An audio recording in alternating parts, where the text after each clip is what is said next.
have you ever abandoned a project, or is everything you've started out gone on into production and become Gold. Something tangible somebody can experience? I have folders full of projects that I've started and not finished.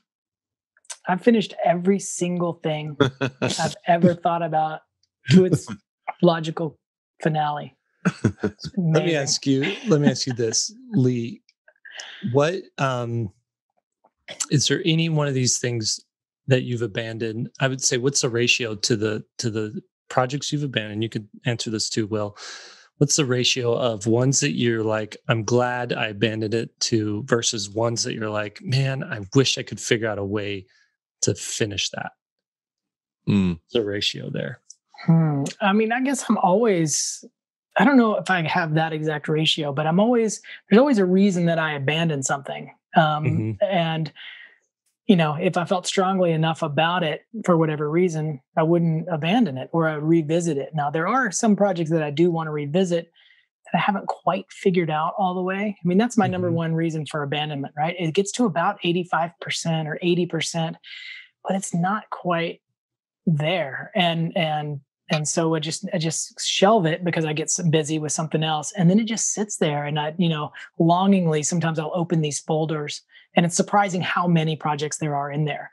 I thought you were going to say, how many do you abandon versus how many do you complete? And that would be probably a 10 abandoned projects to 1 completed, if I'm lucky. Okay. And I would agree, if I'm counting like the ideas that just were ideas that I didn't really even work on, like I'm in my sketchbook and I'm like, oh, it might be cool to do something like this. And then for whatever reason, I don't. But yeah, there's I think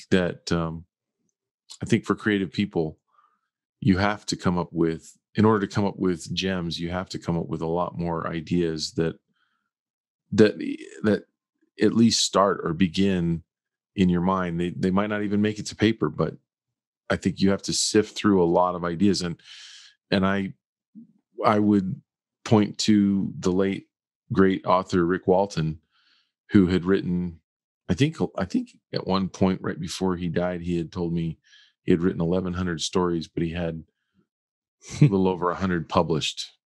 So about 1 in 10. Yeah. For every one project, there's 10 abandoned ones. I'd say that ratio works too. And I would say the majority of them are ones that I wish I could still figure out, like how to make them happen for me. There's a few where I'm just like, I don't care if I ever, that was made by a different person at a different time. I don't need to return to it. But I want to dig into that a little more. I was thinking about this because a couple of years ago, I was working on a children's book idea and had a great premise for this children's book idea. And I was working with my editor on it. She liked it too. Prior to that, we had come up, she's like, throw me out some ideas that you have, throw out some ideas. And I kept throwing out ideas and they weren't landing.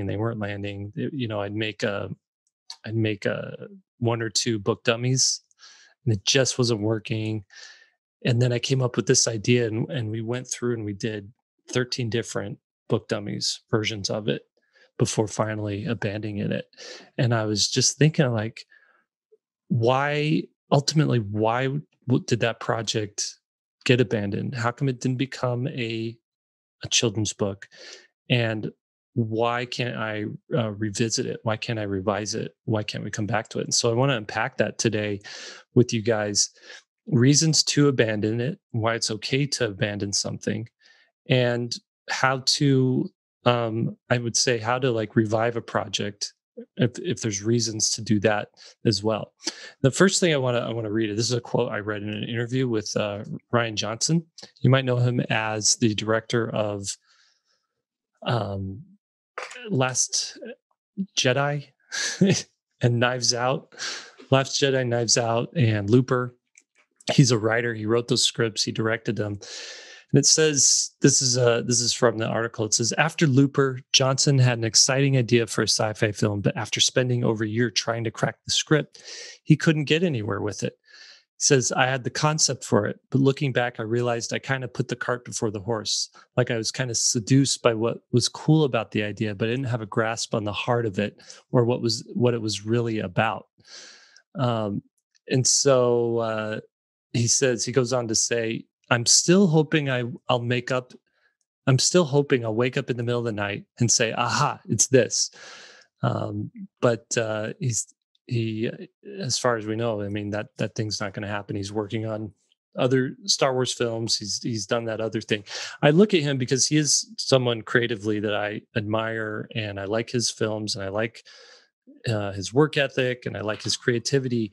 And knowing that this is a guy who suffers from the same thing that every creative suffers, that not every idea he touches is gold, that there's just some ideas that you have to like tuck away and put away. So looking at that, one thing I want to make sure we don't confuse when you're looking at this, don't confuse